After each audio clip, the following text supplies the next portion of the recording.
Hello hi friends, చూడండి మా ఇంటి ముంగట పిల్లలు పెట్టింది. అవి చిన్న చిన్నగా ఉండేవి, కనిపించేవి కాదు అసలు. ఇప్పుడు ఇంత పెద్దగా అయినాయి చూసారా. నేను వస్తే చాలు, ఇదైతే నన్ను చూసి ఒకటే కాళ్ళు లేపుతుంది, చేయి లేపుతుంది. ఇంత బుద్ధిగా ఉన్నాయి.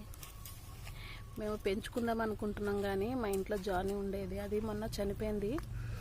ఏ కారణంతో చనిపోయిందో తెలియదు, కానీ చనిపోయింది. అందుకే ఇప్పటి నుంచి కుక్కలు వద్దని ఫిక్స్ అయిపోయాను. కానీ నాకు కుక్కలు అంటే చాలా ఇష్టం.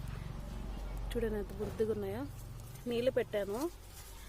సో ప్లీజ్ రిక్వెస్ట్ చేస్తున్నా, ఇప్పుడు ఎండాకాలం కదా, కుక్కలకి కొంచెము వాటర్ పెట్టండి. ఎక్కడంటే అక్కడ, వీధి కుక్కలైనా పర్వాలేదు కానీ పెట్టండి. ఎందుకంటే వాళ్ళకి ఎవరు పట్టించుకోరు కదా, మనం చూసుకోవాలి. మన ఇంటి కుక్కలకి ఎలా కేర్ తీసుకుంటామో, ఈ 3 months కొంచెం ఎండలు ఎక్కువ ఉంటాయి కదా, కుక్కలకి కొంచెం వాటర్ పెట్టండి, ఫుడ్ పెట్టండి.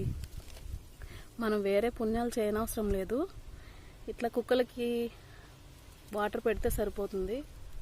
మనుషులు పెట్టే కంటే కుక్కలకి పెడితే చూడండి, మీ వెనకనే ఉంటాయి అవి.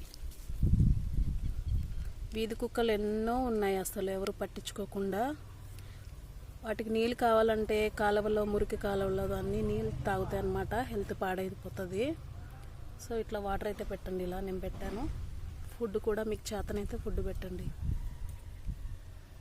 సో ఫ్రెండ్స్, అది తాగుదామో వద్దని చూస్తుంది. అది దానికి వాటర్ వద్దంట.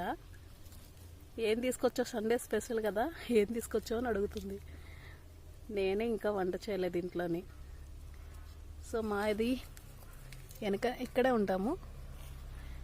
నేను ఎప్పటికప్పుడే ఏదో ఒకటి వేస్తూనే ఉంటాను. నీళ్ళు తాగుతుంది చూడండి. కొంచెం ఇలా పెడితే కుక్కలకు మనం కొంచెం హెల్ప్ చేసినట్టు ఉంటుందన్నమాట.